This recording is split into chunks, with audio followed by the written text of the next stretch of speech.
Hi, I'm Dave Allston. I'm the writer of the Early Days column for Kitchissippi Times, and today we're going to take a walk around to some of the sites in Kitchissippi that are not heritage designated, but certainly ought to be. There's a lot of properties in the area that have not been given designation but appear on what's called the Heritage Register. So they're not quite designated, but they have that extra layer of protection. But unfortunately, that layer of protection is going to be lost at the end of 2024 for these properties if they aren't designated by that time. So I grew up in this area. I'm a lifelong resident. I'm in the heart of Westboro here where I grew up. This is the All Saints Church, the Pean Town Hall. This is the heart of heritage in this area. And these two buildings are designated, but a lot of buildings in our area are not, and concerningly so. So we're going to walk around today to just a few of them. It's not the top 10, it's just a representative sample of some of those buildings that we are at risk of losing if designations are not sought. And we're going to talk about what the importance of those buildings are to the community, and certainly what needs to happen in order to save them. So I hope you'll enjoy walking around with me and looking at some of these buildings. So we're starting here in front of the St. Francois d'Assisi Church in Hintonburg, and this to me is an obvious place to start because it's probably the most iconic and landmark building in the ward. And it's kind of a surprise that it's not heritage designated. I'm sure it's a surprise to many of you as well that it isn't. This church was built between 1912 and 1914, and it was the result of the strong parish members that built this back in the day. They built it themselves, they built it with funds raised within the community, and most importantly, the community was largely Francophone. It had been built through the residents of Hintonburg and Mechanicsville that were largely Francophone at the time. The parish actually began in 1890, and there was a previous version of the church which had been built just where the Hintonburg Community Center stands today. This church was built in 1914, and besides the architectural value and just the impressive iconic presence of it, it's the value it's held for the community over these last 110 years. It's been the place of worship for people, it's been a meeting place, and it's simply the landmark of landmarks in Hintonburg. So another building of strong heritage interest here in Hintonburg is what's known as the McLean Block here at the corner of Wellington and Fairmont. It was built in two halves in the early 1900s as one of the first mixed commercial residential buildings in the area. And it's been the home for many years of a lot of varied businesses here in Hintonburg. It started off, it's known as the McLean Block because the builder was one of Hintonburg's first developers, real estate developers in the area, D.H. McLean. He built the eastern end in 1901, and then the Fauteux brothers, who were interior decorators and painters, built the second half in 1912. That building has stood the test of time. Here it is 110 years later, and it's still an impressive building with its, the windows are impressive and that sort of wraparound brick facade that goes around on the Fairmont house. So a great building that to me really deserves heritage consideration. So we're standing outside of 1121 Wellington Street West, which is a building which started life in an unexpected way. It was a tollkeeper's house for what was known as the Bytown Nepean Road Company. And you may not know this, but Richmond Road was a toll road back in the early 1900s and late 1800s. You had to pay a toll in order to travel to any points west from Hintonburg to Bell's Corners. So this wasn't actually the first toll house. There was a previous one that was built at the corner of Parkdale Avenue, which burned in a fire in 1883. That prompted the construction of this building, which is where the tollkeeper would live to operate the gate 24 hours a day, 7 days a week, to charge the tolls from people going in and out of Hintonburg. Now, it only operated as a toll house until about 1894 when Hintonburg became independent from the Pean Township. That prompted the company to have to move the toll out towards Island Park Drive where a new toll house was built, which of course no longer stands. This building later became the home and office of Dr. I.G. Smith, Hintonburg's first doctor, and it was later a drugstore and a shoe store for the last 20 years or so until it became Orestes, which it is today. So as part of the designation potential for 1121 Wellington, there's actually a real great opportunity for Hintonburg to have this entire block preserved because there is heritage interest throughout the block, including McGee House, which I'm standing in front of. I know it's just a shell of what it used to be and it's falling apart and it has an indefinite future. But further down, right at the corner is the Iona Mansions, which just received heritage designation this year. So between that, the 1121 building, the tollkeeper house, the McGee House, and then this building here next door at the corner, which is 1111 Wellington Street West. This was known as the Gilchrist & Sons building. It's been the home to many different businesses throughout the last 130 years since it was built in 1889.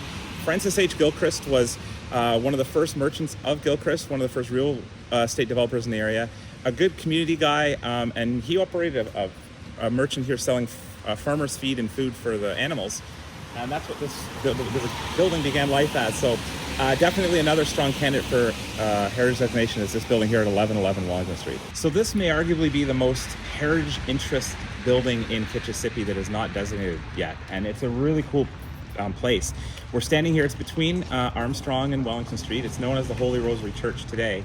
but there's a lot of layers of history to this building, and the middle part is the most hidden, and it's kind of hidden history too, because you wouldn't know it, but this was the home of James Fitzgibbon, who built this place as far back as 1855, more likely in the early 1860s. He was an engineer on Colonel Bye's staff building the canal and built the first ever frame home in Bytown. 1855, he relocated out here to Hintonburg, built this house, it was pretty much the middle of nowhere. It later became the home called New Orpington Home and St. George's Home for Catholic immigrant children who were brought here when there was depression issues in Great Britain. So in the 1890s, New Orpington Lodge, which became St. George's, opened up, built the front section, and later it was closed and became, during World War II, it had different uses. World War II, there's some sneaky special spy ops happening with the Navy here. No one really knows what exactly was going on here. They're doing some testing, some storage. After World War II, it was sold and became the Holy Rosary Church in 1947, and that's become a vital piece of history for the neighborhood as well, where many people, including my grandparents, were married here. People have been baptized, born, and come to services here for the last, 75 years. So now we're in Mechanicsville, and Mechanicsville is a really historic area, and it has a lot of history here. The homes are character-filled, and what's surprising is there's no heritage designation houses currently in Mechanicsville, and I think that needs to change. There needs to be a representative sample to capture the history that exudes in this community, and there's so much of it. And the neighborhood of Mechanicsville conjures up the images of 18th century Europe, where you have the houses that are kind of on narrow streets and right up to the sidewalk line, and really neat character-filled buildings. And so we're going to look at one or two of them today, and the main one I think that sort of tells a lot of the history of Mechanicsville is known as the Vachonneau House here at 50 Carruthers Street. And Carruthers Avenue, of course, used to stretch right to the end of the road here and into where Nepean Bay used to come right up to where the fence is right here in the grass. And that's important to this house's history because the Vachonneau family were the ice dealers of the community, and they would spend their winters pulling ice blocks out of the water here from Lazy Bay and putting it into a huge ice shed, 3-story ice shed that was right here on the other side of Burnside here, which is no longer here. It's now NCC space. But this was the home they had, and it was actually one of the first built in Mechanicsville. Mechanicsville dates to 1872, and this house was built within the first year of the community's existence by a man named Joubinville. The Vachonneaus came soon after. This was their home. It's one of the few that were bricked in Mechanicsville, and has a lot of neat architectural features, not the least of which is this really cool wrapped porch that goes all the way around. So of any house that deserves to be designated in Mechanicsville, it is definitely this one, and I would hope that at least this one and maybe one or two others would receive some designation and consideration. So we're now standing in front of 64 Lyndale Avenue in Mechanicsville, and this is a really important house because of who built it. And it was built in 1891 by Anthony Tunney, the Tunney of Tunney's Pasture. Now, he initially had a home over on Parkdale Avenue when he'd first arrived over from Ireland, and where he actually helped tend to some of the animals over the pasture. That burned down in a fire, and so he rebuilt here, 64 Lyndale, in 1891. It's a typical Mechanicsville house, and if we are aiming to save a representative sample of some of the types of houses that existed in Mechanicsville over the last 150 years, what better one to save than one that was built by Anthony Tunney himself? So, and it's a beautiful house. It's been well maintained. It's got some really neat features, and just a really nice house worthy of heritage designation. So now we're standing in Champlain Park, and we're actually standing on Champlain Park, and this is a really neat area of a lot of history because it started life as actually a cottage resort community. So it was little houses that were built specifically for summer renters from the city who would come out here on the streetcar line and set up a building or set up a tent and just spend the summers here by the waterside. And this was a beach here that was well used and well enjoyed, and actually the whole community before was known as Champlain Park was called Riverside Park for that very reason. This was always a park space here, but alongside it is a prominent house here that was built by Charles Thick and his family, and the Thicks were one of the first people to come and use the park. In fact, they may have been the first ones to actually come and just sunbathe and use the beach facilities in the early 1900s. All this will be profiled in a book coming up by Bob Granger on the history of the Champlain Park neighborhood that'll be due out sometime in the next 6 to 8 months or so. But this house is really important because it's one of the last survivors of those original years. Champlain Park has seen probably more infill and replacement of houses than any other community in Ottawa. And so not only is this one of the last standing, but it was also one of the most prominent from start to finish. So we're in Wellington Village now, which is the area between Island Park Drive and Holland Avenue, and it's my area, and so therefore my favorite area of Kitchissippi. But we're also standing now in front of probably arguably my favorite house in all of Kitchissippi, which is the old Stewart farmhouse. And it has a really neat history because it dates back as far as 1871. Now this whole Wellington Village area began life as the Stewart family farm. The 1830s, the Stewart family arrived. They built an old stone house that was closer to Julian Avenue, which unfortunately was demolished in the 1950s.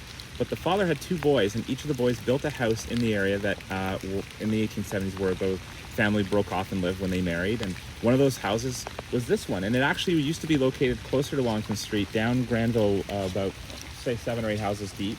In 1920, it was pulled up the street using a system of horses and logs, rolled up the street, turned 90 degrees, and placed on the lot here.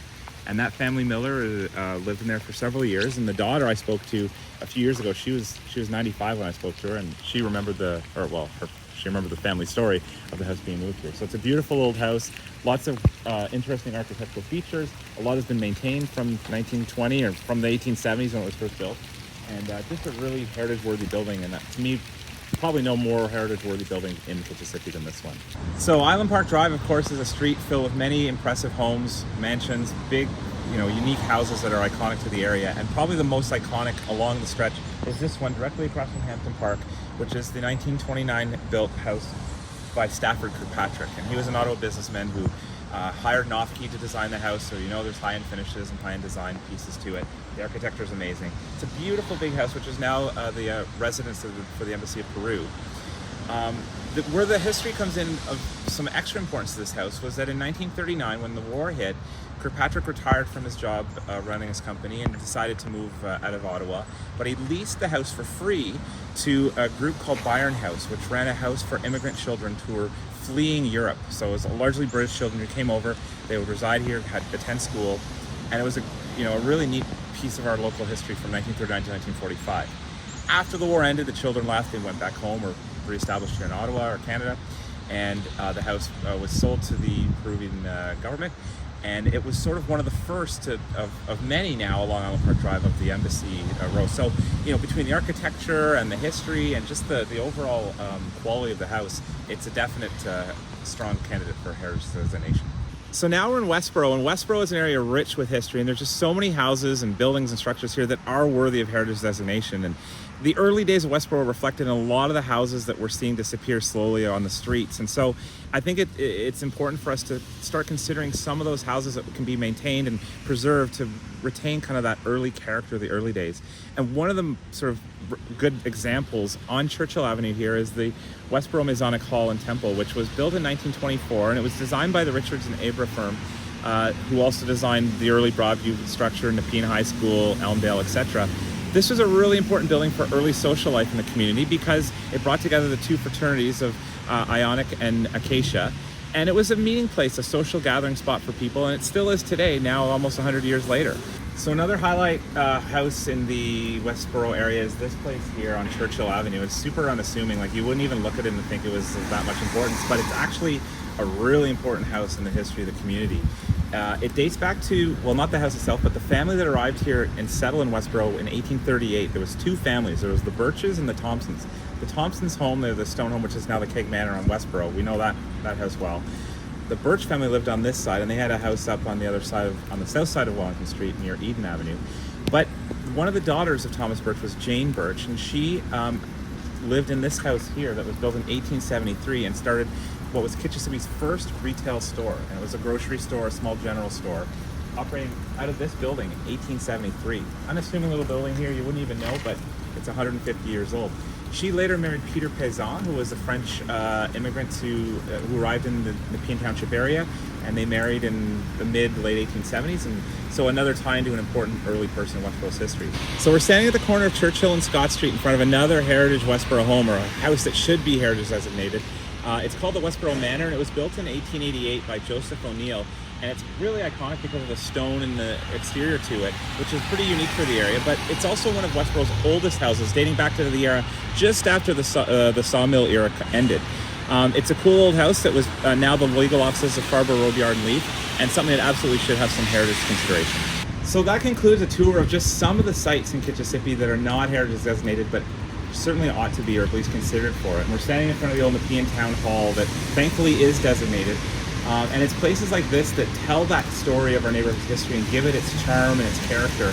And without these buildings, we lose big pieces of that. And there's not that many left. Like in a lot of the communities, we're down to a few handful locations that can provide that history. So, like I say in the column, we don't need to give designation. We don't need to designate everything, but we do need to keep a few pieces alive that kind of tell that story going back to the earliest days of our community. And so, the onus is on us now over the next 15 months to get in what we can do before the Bill 23 takes over and these places are exempted from being able to be designated. So hopefully there'll be some work done by the community associations and by the owners of the properties themselves to see that their places are preserved for the future, so that future generations can understand the importance of our community's history going back to these early days and the role these buildings played in it.